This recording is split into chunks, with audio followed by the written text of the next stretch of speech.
제가 내일 이제 인간이라는 존재가 그렇게 호락호락하지 않습니다. 인간이요, 단순하게 지음을 받았다면 조금 수월할 수 있습니다. 쉽게 말해서요, 통닭 먹으면 마냥 행복해하고, 호떡 먹으면 그냥 즐겁고, 찰떡 먹으면 그저 맛있고, 단순하게만 지어져 있는 존재라면 어떻게 보면 우리 인생은 그렇게 복잡할 것까지도 없지요. 근데 저와 여러분 이 세상을 살아보니까 통닭이 있어도, 맛있는 무엇이 있어도, 백사장에 모래사장에 여름을 만끽하러 가서 휴가를 보내고 와도 이상하게 재밌자고 기쁘자고 행복하게 살아보자고 애를 쓰고 쓰는데도 왜 그놈의 행복이라는 것은 누가 거짓말해서 우리한테 쏘인 것 같이 내한테 잡힐 듯 하면서 잡히잖아요. 옛날에 무지개를 찾아 떠난 소년이 있었답니다. 또 옛날에 파랑새를 찾아 떠난 소년이 있었답니다. 혹시 그런 이야기들 들어보셨습니까? 특히 파랑새 이야기 아십니까? 뭐 주인공이 제가 아직도 기억나는 밑주루와 뭐 찌찌루인가요? 예, 그 파랑새라는 그 어떤 이야기 책에 보면 어떤 아이가 그 이쁜 파랑새를 한번 얻어서 기쁨을 만끽해 보려고 막 찾아났습니다. 근데 결국 온 군데 엄마 찾아 산말리처럼 파랑새를 찾아서 돌아다니는데 결국은 못 찾고 집에 옵니다. 집에 왔는데 자기 집에 옛날부터 있던 새가 한 마리 있었습니다. 자세히 쳐다보니까 세상에 이놈이 파랑새입니다. 그 기분은 어떨까요? 여러분이 만약에요, 인생에 있어서 어떻게 보면 파랑새는 있을 거예요. 인생에 있어서 나를 행복하게 하고 기쁘게 해줄 수 있는 그 뭔가 특별한 그것이 아마 뭔가 있을 거야 라고 온 세상을 뒤지는데 안 보이거든요. 꼭 이런 이야기를 비유를 들어서 뭐라고 하시느냐면 하나님은 우리에게 말씀하시는 것이 너희가 이 세상에서 어떠한 삶의 목적과 어떠한 삶의 기쁨을 찾기를 원하느냐. 그래, 무엇을 찾았느냐.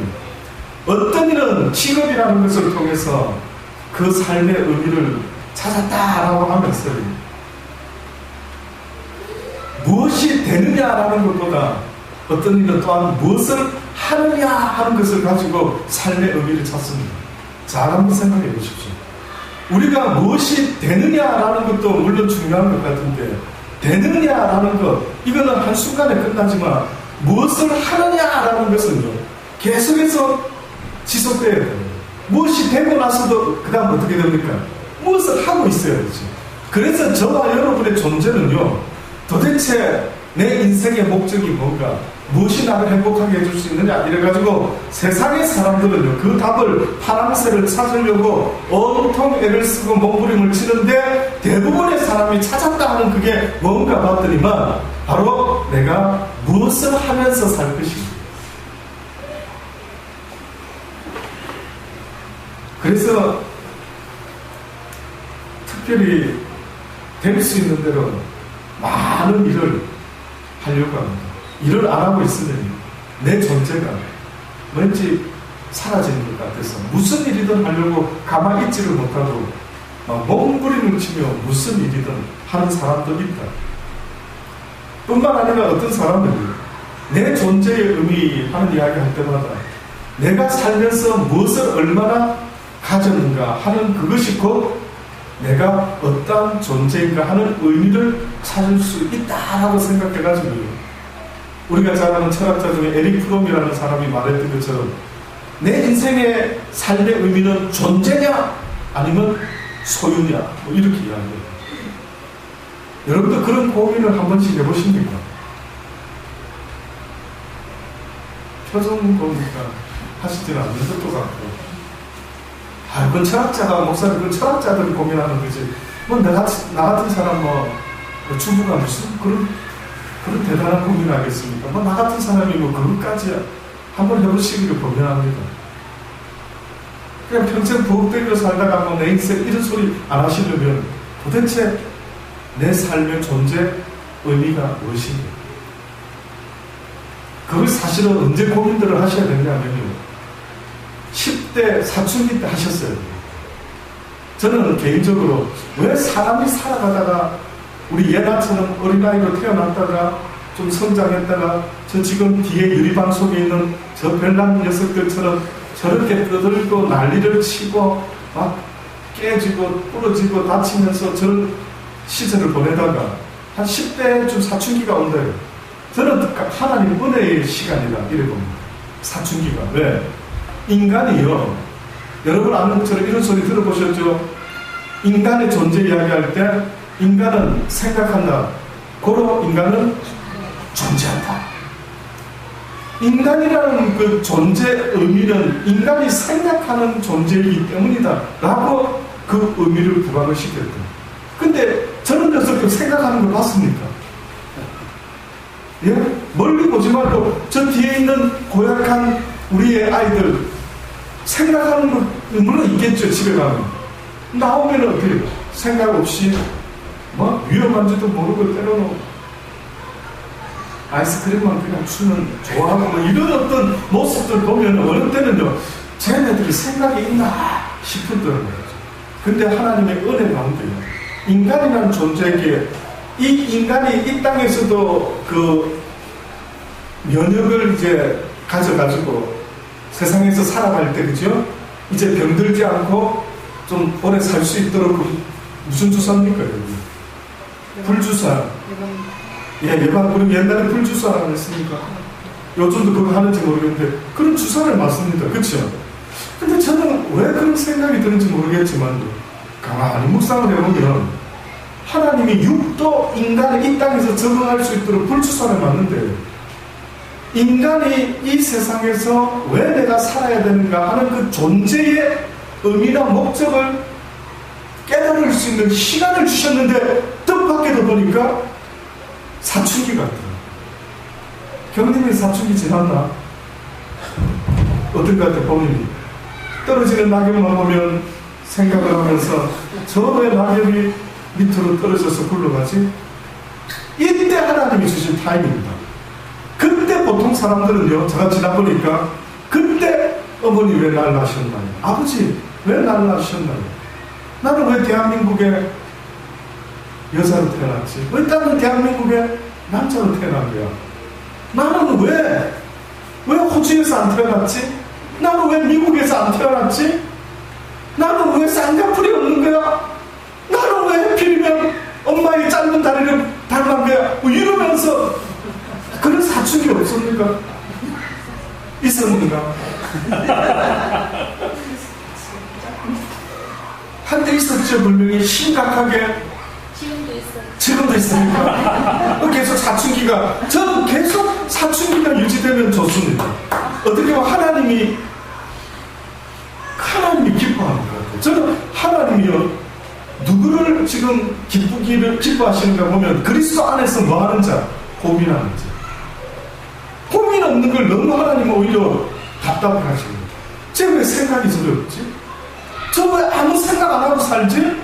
어머, 쟤 왜 자기한테 일어난 일에 대해서 뭐 때문에 내가 저런 고난을 줬는지, 뭐 때문에 내가 저런 일을 줬는지, 쟤 왜 생각을 안 하는 거야? 도대체 생각이 있는 놈이 없는 놈이, 이게 더 답답한 것 같더라고요. 저는 오히려 생각할 수 있다면 인간은 그 생각을 멈춰서는 안 되는 거예요. 그래서 인간이라는 존재가 날마다 성장한다는 건 저는요, 그리스도 안에서 날마다 고민하는 사람, 날마다 몸부림치는 사람, 날마다 육신의 법과 싸우는 사람, 이 사람이 성장해 나가는 사람이지, 아무 생각 없이 그냥 막 밥이나 주면 먹고 닭이나 주면 좋아하고 그냥 어떻게 보면 돼지 아닌가 싶은 생각. 이성 없는 돼지들은 주로 주면 좋아하고, 돼지들은 하늘을 보지를 못하고 몇 센치밖에 못 든다 했습니까? 이 정도밖에 거의 불가능하다. 돼지는 태어날 때부터 꿀꿀꿀꿀꿀 땅에서 뭘 얻으려고 애를 쓴다. 인간은 그렇게 단순하지가 않아. 저와 여러분이 그렇게 지음을 받는데 그냥 우리가 먹을 거 있으면 기쁠 줄 알고, 장가가면 행복할 줄 알고, 애 넣으면 나 닮은 애가 있으니 기분이 째질 것 같고, 그렇게 딱딱딱 아구가 맞아 떨어지면은 내 인생 이렇지는 않아요. 살아보면 볼수록 불가사의하고 이걸 어떻게 풀어야 될지 모르겠고, 원치 않는 병이 생기고 고난이 생길 때마다 이건 뭐지? 답이 있어야 되는데 답이 안 나오는 겁니다. 누가 나한테 내 인생에 답을 줘야 되는데 왜 이런 일이 있느냐 하면, 왜 그러느냐 하면, 이렇게 누가 좀 말을 해줘야 되지. 엄마 아빠가 옆에서 어렸을 때 내가 엄마 왜 이런 거야? 나는 왜 이렇게 생겨서 그 나 닮았다. 왜 이렇게 아빠 닮았다. 머리를 공부를 못한 네 아빠 아니가. 이렇게라도 뭔가 질문을 하면은 옆에서 엄마 아빠가 어떻게 해줘야 됩니까? 대답을 좀 해줘야 될 거 아닙니까? 저는 그렇게 생각합니다. 그러면 어른이 되어서 살아가는데 어느 순간에 인생이 뭐지? 고난이 왜 오지? 나 기쁘고 싶은데 이건 뭐지? 대답을 해줘야 될 거 아닙니까? 누가 해주겠습니까? 나를 지으신 분이 해야 될 거 아닙니까? 나보다 나를 더 잘 아는 그분, 나의 아버지라는 그분이, 그래서 그분이 선포했지 않습니까? 누구든지 답답하고 수고하고 목마르고 힘들고 어려우면 어떻게 하라고요? 다 내게로 와라. 내가 대답해 주겠다. 내가 네 답답함을 만족시켜 주겠다. 아, 그래서 그랬구나. 이제 정리가 되도록 알려주겠다. 그런데도 이 시대에 하나님은 우리를 날마다 초대하고 계시고 부르시고 계시는데 응답도 안 하고 그 초대에 응하지도 않는 수많은 사람들. 언젠가 혼이 날 것입니다. 혼이 나야만 합니다. 그 거룩하신 분이, 그 왕 같으신 분이 나 같은 거지 같은 인생을 그분의 생일 파티에, 그분의 천국 잔치에 나를 불러주셨는데 무슨 배짱으로 초대에 응하지도 않고 들은 척도 안 하는 그들, 언젠가 분명히 혼이 나야 될 것이다 라는 생각을 합니다. 아침에 우리가 마가복음 8장을 통해서는 사람들이 나를 누구로 하느냐, 이게 하나님의 아들 예수 그리스도가 인류에게 묻는 질문입니다. 인류에게, 제자들에게만 물어본 질문이 아니었던 것입니다. 이 세상의 인간이라는 존재들에게 물어보셨는데 뭘 물어보셨냐면, 너희들은 나를 도대체 누구라고 생각하냐. 그때 더러 세례 요한, 그리고 엘리야, 더러 선지자 중에 하나, 옛 선지자 중에 하나. 근데 그 중에 제가 아침에 말한 사람들 중에 한 사람 이야기 안 드린 분이 있는데 혹시 아시겠습니까? 어떤 분은 제가 이야기를 하나는 시간상 안 드렸죠. 그분이 누구냐면 예레미야라고 하는 예레미야. 왜 당시의 사람들이 예레미야라는 사람을 생각했을까? 예레미야 9장 1절로부터의 말씀을 보면 1절은 이렇게 시작합니다. 어찌하면 내 머리는 물이 되고 내 눈은 눈물 근원이 되고 그렇게 되면 살육당한 딸 내 백성을 위하여 주야로 고급하다. 예레미야 선지자의 특징은 혹시 아십니까? 그분의 닉네임은 눈물의 선지자. 그래서 예레미야 애가는요, 그 예레미야 선지자의 어떻게 보면 눈물 어린 하소연, 눈물 어린 외침. 꼭 보면은 너무 사랑하는 자녀들이 위험한 어떤 상황에 처해져 가지고 순간적으로 부모의 마음으로 눈물을 쏟으면서 그들에게 외치는 어떤 외침. 그래서 이 예레미야는 예레미야서만 있는 게 아니고 예레미야 애가라고 하는 그가 왜 그래 울었는가? 뭐 때문에 그 예레미야가 울었는가? 근데 지금 예레미야 9장 1절의 서론이요, 어찌하여 내 머리는 물이 되고 내 눈은 눈물 근원이 되고 그렇게 되면 살육당한 딸 내 백성 이스라엘을 위하여 내가 주야로 고급하고, 주야로 내가 그들을 위해서 울 수만 있다면 또 그렇게 하리라. 12절로 넘어가 보면 지혜가 있어서 이 일을 깨달을 만한 자가 누구며, 지혜가 있어서 하나님의 전능자의 뜻을 제발 깨달을 만한 자가 누구며, 여호와의 입의 말씀을 받아서 광포할 자가, 받아서 온 세상에 전파할 자가 누가 있는고, 이 땅이 어찌하여 멸망하여 광야같이 타서 지나가는 자가 없게 되었느냐. 여호와께서 말씀하시는 하시되 이는 그들이 내가 그들의 앞에 세운 나의 법을 어떻게 했다고요? 버렸고 내 목소리를 청종치 아니하며 그대로 행치 아니하였다. 딱 이 한 가지밖에 없습니다. 선지자들이 예수님을 포함해서 그들의 어머처 예수님이 혹시 엘리야 아니야 세례요한 아니야 어쩌고 저쩌고 했을 때 결국 그 말은 착하는 선지자들의 특징이 뭐였느냐 하면은 지금과 같이 자기들에게 듣기 좋은 소리 한 사람이 아니고 꼭 지적한 사람들, 꼭 야단 쳐준 사람들, 이 사람들이 바로 선지자들이었어요. 근데 여기 보니 뭐 때문에 지금 예레미야가 그들에게 안타깝게 야단 쳐주고 있느냐면 너희들이 어찌하여 너희들 앞에 세운 나의 법을 버리고 내 목소리를 청정치 아니하고 오히려 반대로 행하였느냐. 그러시면서 그 마음의 강팍함을 따라서 그 열조가 자기에게 가르친 바알들을 쫓았습니다. 결국 하나님의 말씀을 쫓지 않는 하나님의 백성들의 모습은 하나님 입장에 강팍한 자다. 아들 중에도 강팍한 아들, 아버지의 말씀에 귀담아 듣지 않고 엄마 아빠가 시키는 일을 귀담아 듣지 아니하고 오히려 옆집 아저씨 이야기를 주워 듣고 그 아저씨 시키는 대로 멋대로 살아가는 바알을 섬기는 것 같은 그런 이스라엘 백성의 모습을 봤을 때 그 마음의 강팍함을 내가 보았다. 과연 주님이 이 시대를 보면 이 시대의 선지자는 뭐라고 외쳐야 돼요? 어떤 생각 해보신 적이 있습니까?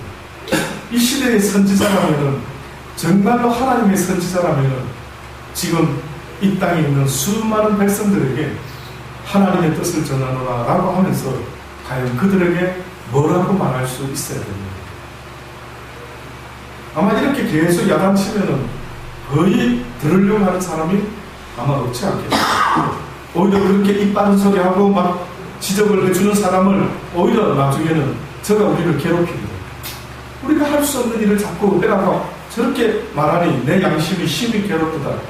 저의 입을 막아버려야 되겠다. 뭐 이런 일들이요 생깁니다. 그래서 어떻게 보면은 꾸지람을 들을 수 있는 아들, 아비의 훈계를 들을 수 있는 아들, 이게 참 복된 사람입니다. 누군가 여러분에게요, 여러분의 약점과 단점과 부족함을 지적해 줄 수 있는 사람이 있다면 참 복된 사람을 두고 있는 거예요.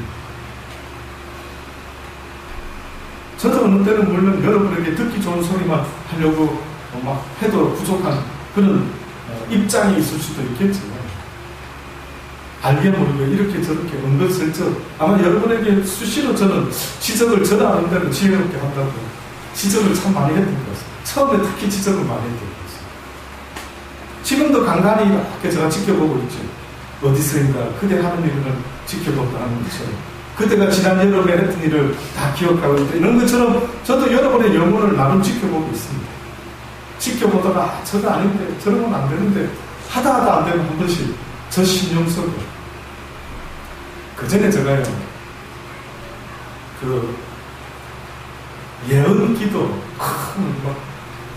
저 목사님은 저 사람은 나에 대해서 다 알고 있는가 다 알 수 있는 방법이 저는 최고 좋은 방법이 그 예언의 은사가 딱 나타나가지고 딱 쳐다보고 관상만 딱 보면은 막 하나님의 말씀이 수수수수 해서 저희가 지금 나쁜 짓 하고 있어 가서 혼내주고 와 뭐 이렇게만 되면 야 최고 좋겠다 이런 생각을 했던 적이 있었죠.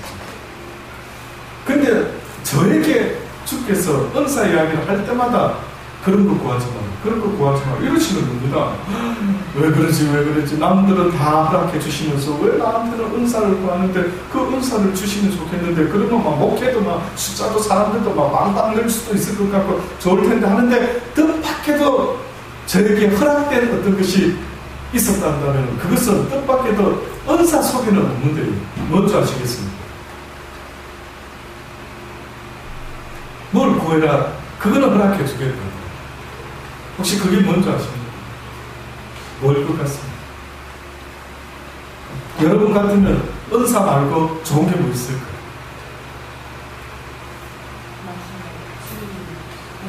예?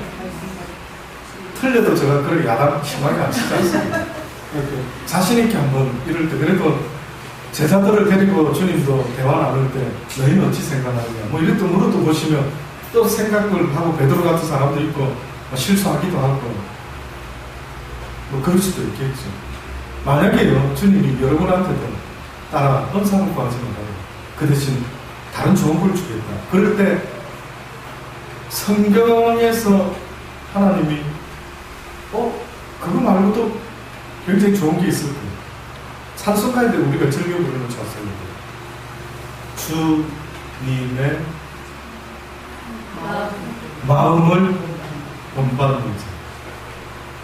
저는 나중에 알았어요. 처음에 누가 가르쳐주는 사람이 없어서 몰랐어요. 은사 받으면 죽은 줄 알았어요. 근데 주께서 어느 날 사랑하는 자요, 나는 네가 내 마음을 가지기를 내 마음으로 모든 일을 봤으면 좋겠다. 이 무당같이 사람들을 딱 쳐다보고 쪽집게같이 맞추고 이런 걸 원하는 게 아니라 내 마음을 가진 어버이의 마음으로 그들을 바라봐주고, 그래서 야단을 치더라도 지적을 해주더라도 부모가 자식에게 그렇게 하듯이 네가 그렇게 해줄 수 있게 되니 내 마음을 가져. 내 마음을 가진 자, 이제 나한테 무엇을 구하지 말고 내가 너에게 허락한 그 마음 안에 네 하고 싶은 대로 하라. 네가 먼저 풀면 하늘에서도 풀릴 것이고 네가 먼저 묶으면 이 땅에서도 묶여질 것이니 나는 이 세상의 모든 이들이 내 마음을 가지기를 원합니다. 그게 있는 줄은 몰랐어요. 어느 때는 그런 마음으로 이렇게 보다 보면 그런 어떤 안타까운 마음들이 많이 생기더라고요. 어쨌든 예레미야라고 하는 이 사람이 아마 그런 간절한 어버이에 대한 마음을 가지고 이스라엘 백성들에게 애통하며 통곡하며 그들에게 돌아오라고 하나님의 말씀을 저버린 자들이요, 너희들의 아버지의 말을 저버린 자들이여, 너희가 어찌하여 바알을 쫓았느냐. 그래서 세상은 하나님 앞에서 보면은 하나님의 말씀을 늘 배우면서 그 말씀의 법도를 지켜가는 자들과 세상의 노하우를 주워 들으면서 살아가는 자들이 있는데, 우리가 잘 아는 것처럼 하나님은 우리의 육을 위해서 이야기하는 적이 없고 세상의 법은 날마다 우리의 육신을 위해서 이야기를 하고 있는 것입니다. 아침에 저는 사실은 여러분에게 전한 말씀 중에 너무너무 중요해서 거기다 밑줄을 좀 껐으면 좋겠다 싶은 메시지가 있었습니다. 그게 무엇이었느냐 하면 세상의 사람들은 보여지는 것을 가지려고 늘 애를 쓰고 적응을 하지 않는 거죠. 그런데 성경의 말씀을 보면 어떤 사람은 내가 가진 게 많아, 나는 하나님께 복 많이 받았어 하는 그 기준이 세상의 것을 많이 가졌어, 이렇게 자랑하고 내세우고 적은 통장을 보여주기도 하지 않습니다. 근데 주님께서 우리에게 계속 말씀하시는 것은 네가 겉으로는 부자일 것 같은데 네 마음은 어떻다고요? 가난하다. 네 마음이 얼마나 심령이 가난한지를 봐. 근데 가난하다라는 것을 깨닫고 성경에 보면은 심령이 가난한 자가 어떻다고요? 복이 있대. 그가 하나님을 보게 될 것이요 하나님의 나라를 어떻게 보면 얻게 될 것이다. 심령이 가난하다라는 이 상태, 다시 말해서 하나님이 지금 너는 심령이 가난한 자가 되어야만 해, 이게 복된 자야, 네가 실상은 심령이 가난해 했을 때 무슨 이야기라고 했습니까? 내 심령이 가난하다는 것은 내가 돈으로 물질로 내 심령을 부요하게 만들어서 밥 먹을 때마다 맛있는 거 먹을 때마다 어디 여행 다닐 때마다 뭐 좋은 차 탈 때마다 새 집으로 바꿀 때마다 어우 내 속에서 기쁨이 충만해 이렇게 하면서 살고 싶은데 성경이 뭘 말씀하느냐면 세상으로는 네 마음을 기쁘게 할 수 없는 법칙이 있다. 너는 세상보다 크게 지음을 받았기 때문에 세상이 너를 위해 존재하는 거지 네가 세상을 위해 존재하는 자가 아니기 때문에 세상은 너를 만족시킬 수가 없다. 왜? 너는 세상보다 더 크기 때문이다. 오히려 너는 세상을 다스릴 자다. 세상이 너한테 해줄 수 있는 건 없어. 이게 성경의 이야기입니다. 그래서 뭐라고 말씀하냐면 네 심령을 좀 들여다봐라. 그러면 네 심령이 가난하다는 사실을 깨달을 수만 있다면 이건 복된 자다. 그걸 뭘로 어떻게 깨닫습니까? 라고 했더니만 아침에 말씀드리는 것처럼 내 심령을 들여다보니까 내 심령이 너무 가난한 걸 깨닫는 겁니다. 세상의 것으로는 도무지 만족이 되지가 않아요. 결혼 전에는, 대학 가기 전에는 대학만 들어가면, 연애만 하면, 결혼만 하면, 애만 넣으면, 혹시 그때마다 무슨 기대 가지신 거 없었습니까? 뭐 기대하신 거 없습니까? 대학 가면 뭐 행복할 것이야. 뭐 이런 기대도 있을 수 있고. 결혼하시기 전에 어떤 기대하신 거 뭐 기억나십니까? 너무 오래됐어요. 모르실 수 있겠지만. 어떤 기대 안 해보셨습니까? 야, 좋은 사람 만날 것 같아. 이제 이 사람과 살면은 행복할 것 같아. 혹시 많이는 안 해도 한 번은 하셨겠죠? 근데 그게 언제쯤 되니까 이게 뭐지? 하는 게 나타났습니다. 얼마 지나니까.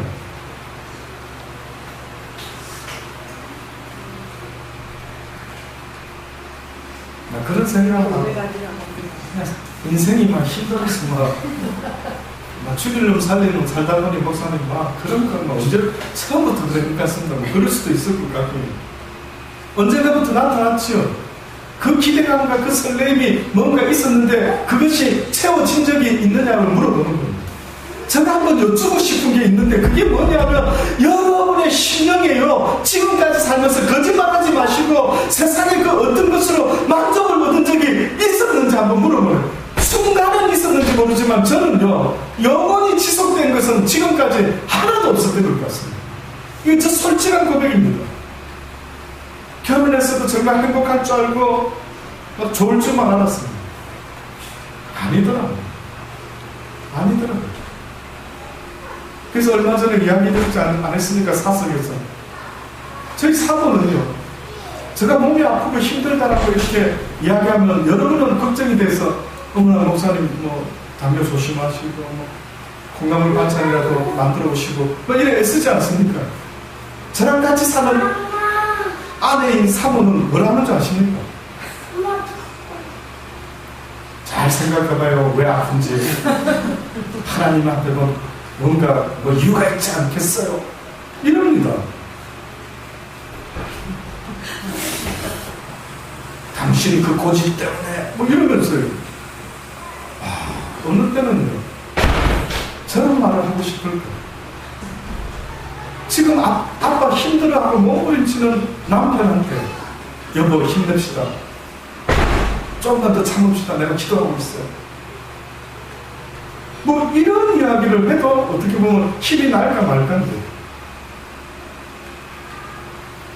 언제부터 제가 호주로 올까봐 막 다 여기 접고 호주로 오겠다 이런 소리 할까봐요. 얼마나 독하게 이야기를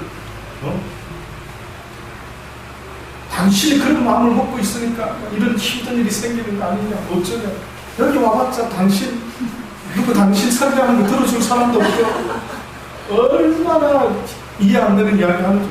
그래서 저 때는 목회 안 해도 상관없다. PCN 칩스해도 되겠다. 내가 원하는 것은 그런 게 아니다. 이제 좀 쉬고 싶다. 몸이 너무 힘들 때는 좀 쉬고 싶다.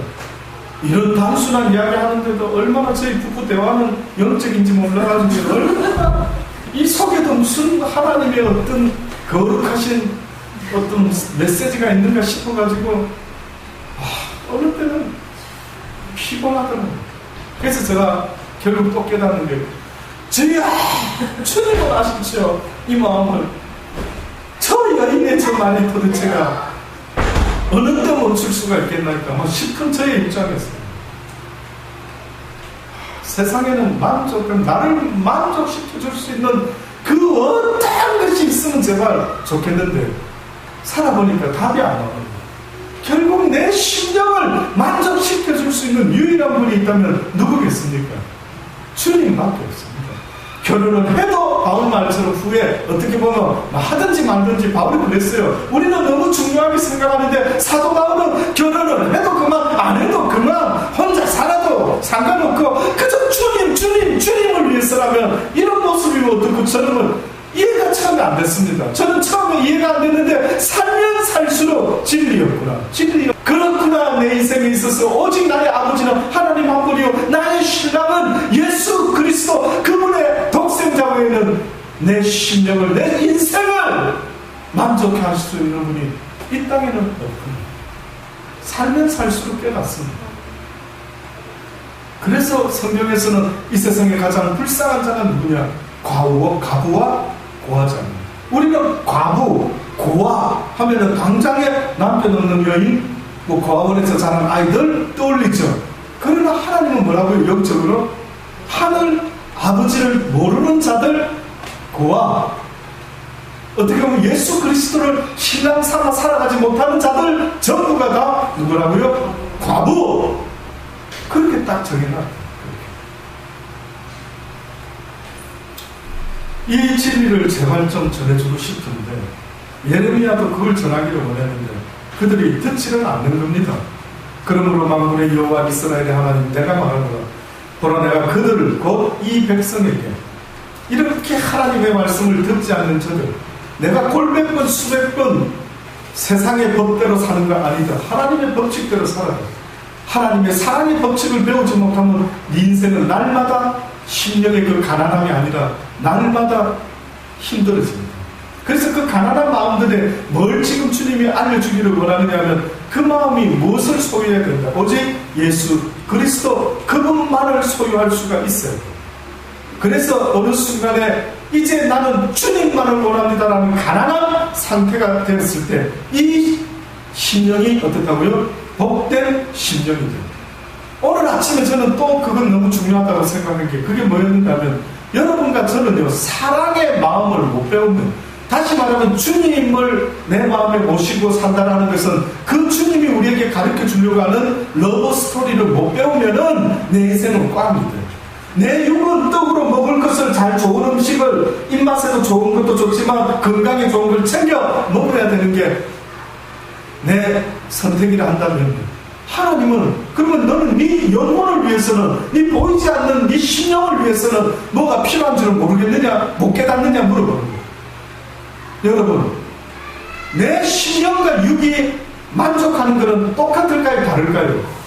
다르다고 자꾸 말하고 있습니다. 내 육이 좋아하는 게 내 심령도 좋아한다? 그러면 좋겠는데 아니라고 말을 하는 거예요. 통닭 누가 좋아할까요? 자 지금부터 빨리빨리 답해보십시오. 통닭 누가 좋아합니까? 아이스크림 누가 좋아합니까? 독서 예, 최소한 눈에 보이는 것과 보이지 않는 두 가지로 나눕니다. 독서 누굴 위하는 겁니까? 독서만 하고 앉아있으면 육을 회피할 수 있겠죠? 아닙니까? 다 어렵습니까 지금?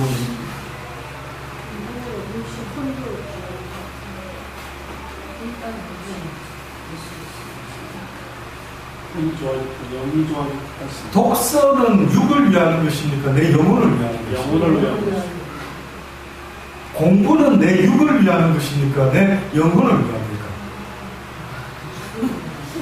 공부는 둘 다 해당하는 것 같습니다. 그렇죠. 목적에 따라서 육을 위한 공부면 육이 좋아할 것이요. 나중에 훗날을 기약할 것이요. 내 영혼을 위한 공부면 그래서 국영수는 내 육을 위할 것이요. 도덕과 윤리는 역사는 써먹지도 못하는데 밥벌이에 써먹지도 못하는데 그런 과목을 교양 과목이다 혹은 이런 이름 아래 배운다. 그럼 그런 교양은 뭘 위하는? 내 육을 위합니까? 내 영혼을 위합니까? 내 영혼을 대충 조금 감은 잡히십니까? 세상에 살면서 무엇이 내 육신을 위하는 것이고 무엇이 내 영혼을 위하여? 김치는 무엇을 위합니까? 확실히 이제 아시겠습니까? 그래서 성경에 보면은 육을 위해서 살지 말아라. 육은 하나님이 이미 다 준비되어 있는 것인데 너희는 먼저 그 나라와 그 의를 구해야 합니다. 그 나라와 그 의, 내 영혼이 먼저 구할 것을 구해야. 그게 뭔가 봤더니만 하나님은 우리에게 자꾸 이야기하는데 너희에 대한 내 러브 스토리를 좀 배우래. 내 사랑을 좀 배울래? 이거 배우고 나면 엄청 사는데 네 영혼이 기뻐할 수 있겠는데 이렇게 알려준 거지. 그래서 오늘 아침에도 말씀드린 것처럼 우리의 인간의 삶 속에서 나에게 내 영혼에 필요한 교양 과목, 필수 과목이 있다면 그건 뭐였다고요? 그건 사랑이라는 거예요. 또다시 다시 물어볼게요. 사랑이라는 것, 인간이 살아가면서 눈에는 안 보이는데 계속 사랑 하는데 사랑 하는데 그 사랑은 내 육신을 위함입니까? 내 영혼을 위함입니까? 내 영혼을 위한 것입니다. 맞습니까? 아멘. 확실합니까? 아멘. 그럼 사랑을 갖고 계십니까? 여러분의 마음에 그 중요한 사랑. 저는요, 진짜 여자분들이 하늘나라 가면 남자분들보다 많을 것 같습니다. 확실하기는 여자분들이 그 남자분들보다 하늘나라 천국 갈 확률이 높은 것 같아요. 왠지 아십니까? 저는 여러분이 결혼할 때 보면 놀랍습니다. 결혼할 때 보면 현실적으로 여자분이 결혼할 때 호적을 어떻게 합니까? 호적을 타가지고 어디로 옮깁니까? 남편한테로 완전히 옮기죠. 그럼 그 말은 무엇입니까? 내 인생을 어떻게 하는 겁니까? 완전히 잘 알지도 못하는 어떤 남자한테 잠깐 눈에 콩깍지가 씌어가 잠깐 눈이 멀은 것 뿐인데 어떤 액션을 취하느냐 하면 호적을 파가지고요 완전히 옮겨버립니다. 대단한 결정 같아요. 그래서 하늘나라 더 갈 수 있는 확률이 높고 뭐에 그 사람들은 눈이 멀은 거예요? 사랑에 눈먼 사람. 저는 그걸 생각하면 인간이요 가장 위험한 결단을 하는 데 있어서 그 결단의 힘은 뭐냐 이렇게 물어보신다면 저는 볼 때 사랑입니다. 인정하십니까? 아멘. 엄마가 자식을 위해서는요 대단합니다. 사랑하기 때문에. 만약에 남편을 끝까지 사랑하고 있다면 아마 대단할 겁니다. 그 요인은. 제가 사랑을 갖고 있는 사람을 한번 보면서요. 저 사람을 불행하게 만들 수 있는 사랑 말고는 없을까? 못 찾겠더라고요. 찾을 수가 없더라고요. 어떤 할머니가요. 자갈치 시장에 자판을 깔아놓고 한평생 결혼해서부터 남편이 좀 돈벌이가 시원찮았어. 평생을 자판을 깔아놓고 생선장사를 하고 있어요. 근데 그분은요, 얼굴에 미소를 지은 게 있어요. 피곤한 줄도 모르고 열심히 살아가시고. 그래서 어떤 사람이 물어봅니다. 뭐 좋은 일 있으세요? 뭐 좋은 일 있으세요? 늘 물어봅니다.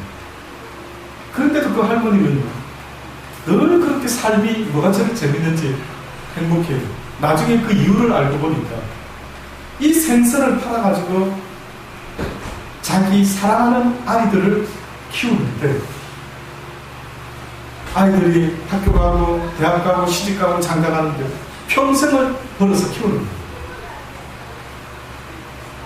보니까 그분의 마음속에 무엇이 있는가 보니까 자녀에 대한 사랑의 마음이 충만해요. 그러니 그 생선을 파는 그 상황에서도요, 사랑하는 사람이 있다라는 그것이요, 얼마나 그의 삶을 힘있게 만들어내고 있는지 저는 다시 한번 깨닫는 거예요. 와, 이 세상이 힘든 이유가 뭘까요? 목사님 물어보신다면 어느 날 사랑을 잃어버렸을 때, 더 이상 누군가를 사랑할 수 없을 때, 너무 슬프다. 더 이상 누군가를 사랑할 수 없을 때, 누군가는 나를 사랑하고 있는지 몰라도 누군가는 내 육신의 부모는 날 끝까지 사랑은 하겠지요. 그러나 누군가가 나를 사랑하는 것 때문에 내가 이 세상을 살아가는 줄 알았더니만 어느 날 살아보니까 누군가가 나를 사랑하는 그 이유가 나로 하여금 살아갈 수 있는 힘을 주는 게 아니더라고요. 그분은 나를 계속 사랑한다 말하는데 내 마음에 그게 느껴지지 않을 때도 있더라고요. 그걸 어떻게 설명할 건데? 그는 나를 사랑한다고, 아들아 사랑한다고 하는데 당신이 나를 사랑하는 줄은 알겠는데 내가 누구를 사랑하고 있지 않기 때문에 나는 아버지 더 이상 살아갈 힘이 없어요. 내 사랑하는 부모, 형제가 있지만은 내가 그들을 어느 순간에 그들의 사랑만 받았지 그들을 사랑한 적이 없는 겁니다. 그래서 누가 자살하고 인생 끝내는지 아십니까? 어떤 절망이 왔을 때, 우울증이 왔을 때, 근데 그 절망과 우울증의 원인이 뭔지 아십니까? 모두 다가 누군가를 사랑하지 못하고 누군가보다 나를 더 사랑할 때. 잘 들으셔야 돼요. 이게 영적인 사람에게 내 마음을 열어주는 결정적인 치명적인 미치갱이가 되는 미친 놈을 만드는 내 인생을 병신으로 만들고 미친 괴물로 만들 수 있는 대단한 어떤 비진리. 하나님은 네가 니를 사랑하면 그것은 사랑이 아니다. 그것은 이기심이 돼요. 사랑은 자기가 자기를 사랑하는 자가 아니라 내 사랑을 배운 자는 하나님을 사랑하고 내 이웃을 내 몸과 같이 사랑하게 되는 것이에요. 인간은 바로 그 사랑을 가지고 누군가를 사랑할 때 살아갈 이유가 그때서야 힘이 생기고 그때서야 웃을 수가 있고 그때서야 사람다운 인생을 살아갈 수 있어요. 근데 이 못된 사단인 녀석은요 우리 인간들을 다 속여놨어요.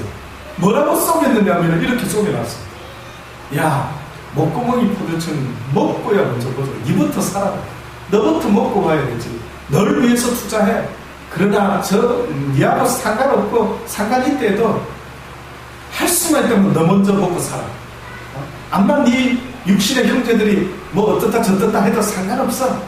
니부터 잘 돼야 되는 거야. 그들이 뭐 어찌 되든 간에 그건 나중 일이지.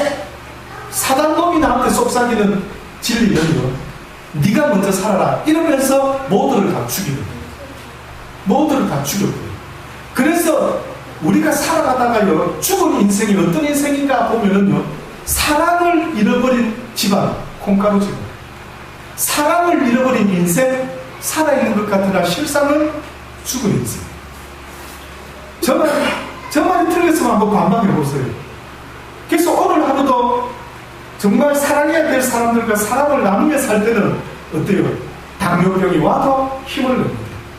근데 그 사랑을 못 느낄 때는 얼마나 외롭고 쓸쓸한 싸움을 싸워야 되는지.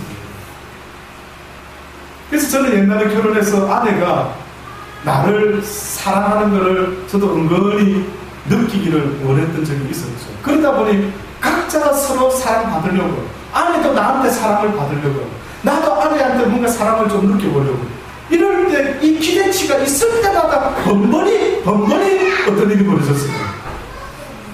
실망이요. 혹시 여러분도 그런 기대가 크면 클수록 오히려 더 귀신같이 누가 알고 더 실망을 주지 않던가요? 와, 놀랍다. 그래서 제가 어느 날 아내까지도 하나님 앞에 내려놔. 어느 정도. 그래. 내가 사랑을 기대하지 말자. 그냥 사랑을 주는 것으로 기뻐요. 계속 저를 갖다가 세뇌시키고 있어요. 그래, 맞아. 여보야, 너도 깨닫지 않았어? 사랑은 주는 것이야. 기대하지 말자. 오직 내가 사랑을 기대해야 될 분이 있다면 그분은 누구라고요? 오직 하나님 한 분. 왜는 내가 어느 누구에게도 이 사랑의 마음을 기대해서는 안 되는 거야. 이것이 성경이 우리에게 말씀합니다. 그래서 성경이 뭐라고 말하니까 너를 위해서 사는 자는 죽을 것이요 나 예수 그리스도를 위하여 사는 자는 죽어도 살 것이다. 이게 무슨 복음이냐고요? 이게 사랑의 원리입니다. 사랑의 원리. 사랑의 원리는 나를 위해 사는 것이 아니고 너를 위해, 주를 위해, 이웃을 위해, 친구를 위해, 그를 위해 사랑하며 살다가 죽을지라도 죽으면 어떻다고요? 그건 네가 사는 길이다. 그게 바로 네가 사는 길이다.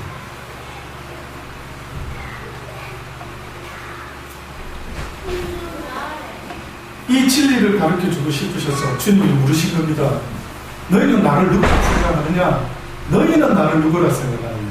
라고 물어봤더니만 아무도 아는 자가 없었어요. 바로 그 사랑의 실체를 우리에게 가르쳐 주시려고 나는 그 길이요 진리요 생명이다. 내가 주는 너희들에게 가르쳐주는 이 진리의 말씀은 바로 하나님의 사랑을 가르쳐주는 것이다. 하나님의 사랑이 이렇게 나타난 바 되었으니 하나님이 세상을 이처럼 사랑해서 나 예수 그리스도가 이 땅에 와서 하나님의 사랑이 이렇게 확정되었으니 나 예수 그리스도가 십자가 달려 죽어 춤으로 너희의 죄값으로 죄 없던 내가 죽어 춤으로 사랑이 어떻다라는 그 사랑은 나와 상관도 없는 그것을 위해서 오히려 희생해주고 죽어주는 이것이 바로 사랑이란다. 인류야 인류야 인류야 너희들이 배우지 못한 것이 있으니 너희들이 하나님의 사랑을 알지 못하고 있다. 이 사랑을 가르쳐주고 싶은데 왜 배우려고 하지 않느냐? 그래서 주님이 너희는 나를 누구라 생각해? 내가 너희들로 하여금 구원자라고 하는데 어떻게 보면 무엇이 너희를 구원한다는 말이냐? 내가 너희들을 구원한다 할 때 너희는 뭘 생각하느냐? 당시에 유대인들이 뭘 생각했는지 아십니까? 그들은 예수님이 어떤 구원자가 되어주기를 원했느냐면 그들의 가난에서부터 어떻게 되기를, 가난에서부터 벗어날 수 있기를 원했던 것입니다. 그래서 그들이 예수 그리스도를 붙잡아서 우리의 왕으로 삼겠다 했을 때 그들은 이 목적이 있었던 거예요. 그런데 어느 날 예수님이 마가복음을 보면 내가 메시아인 것을, 내가 너한테 이런 놀라운 이적을 베풀고 한 것을 뭐라고요? 누구한테 말하지 말아라. 왜냐하면 왠지 아십니까? 예수님은 성경에 기록된 대로 이 땅에 오셔서 핍박을 받고 고난을 당하다 조롱당하다 십자가에 달려 죽어야 될 우리의 영혼의 메시아로 이 땅에 오셨는데 이 유대인들이 예수님을 붙잡아가지고 자기들의 왕으로 세우려고 난리 법석을 떨고 있는 것 아닙니까? 그래서 예수님이 어느 때는 키를 쓰고 말하지 못하게,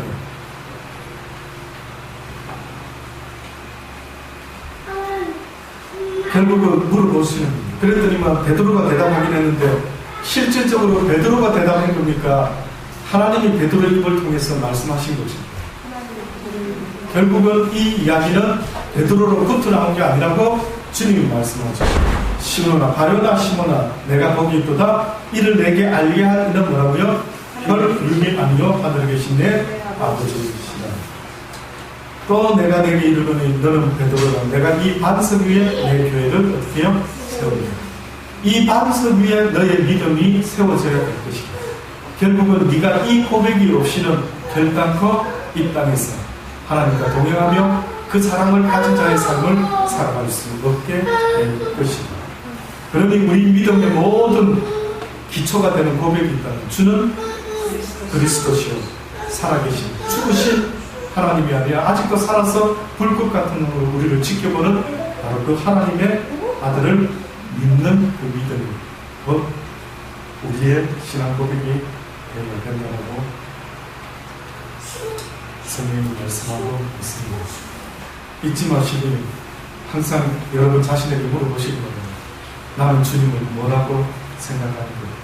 아마 옛날에 그런 이야기가 있었습니다. 어떤 이야기가 있었냐면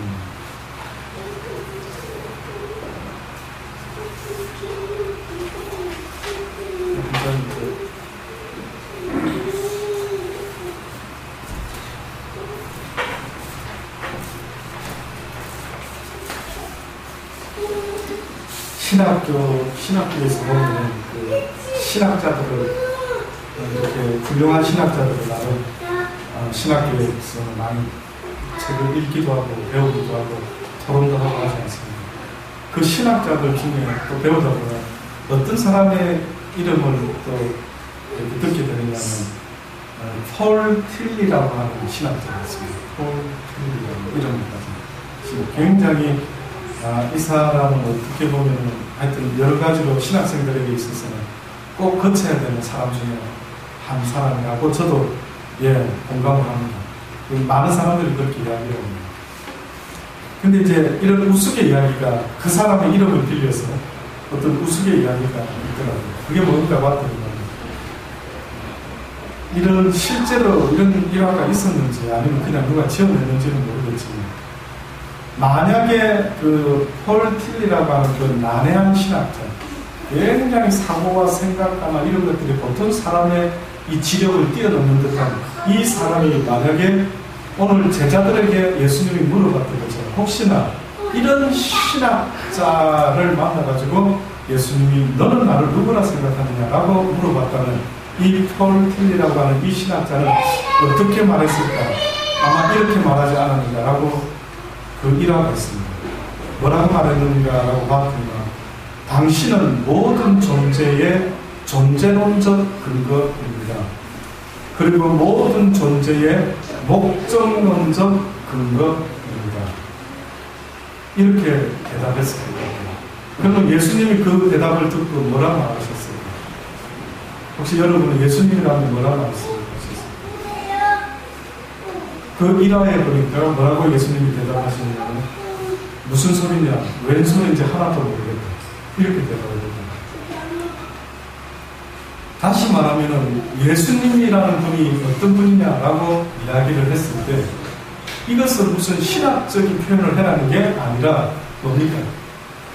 나의 고백, 너의 고백이고 너는 예수님을 누구라 생각하느냐 이 고백을 해라. 저는 여러분이 나라면은 내가 주님이 그래 물어보신다면 주님은 나에게 어떤 분이라고 고백할 수 있을지를 한 번쯤 준비해 놓으실 수 있게 됩니다. 물론 이걸 이대로 카피 뜨는 것도 뭐 베드로가 한 말을 그대로 하는 것도 좋지만 여러분의 표현으로 한번 생각해 보실 수 있기 바랍니다. 너는 나를 누구라 생각해? 사랑하는 자야. 사람들은 나를 누구라 하지? 그러면 너는 나를 누구라고 생각하냐? 늘 그 질문에 대한 앤서가 여러분의 마음속에 늘 있게 한지 주의 이름으로 권면합니다. 복음성 284장 주 말씀 강좌.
주시기를 원합니다. 그 사랑, 주의 사랑을 제대로 배울 수 있게 되기를, 그 사랑 안에서 살아갈 수 있는 우리의 삶이 되기를, 사랑 잃어버린 이 인생이 얼마나 피곤한지를 깨달고 있습니다. 사랑 없는 삶이 얼마나 고단하고 얼마나 지옥 같은지를 뼈저리게 느끼고 있습니다. 우리에게도 그 사랑을 가르쳐 주옵소서. 우리에게도 그 사랑을 가르쳐 주옵소서.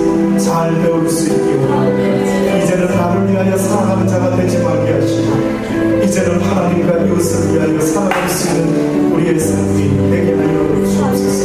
주신 하나님의 말씀을 붙잡고 간절히 기도하는 복된 시간 되기를 주의 이름으로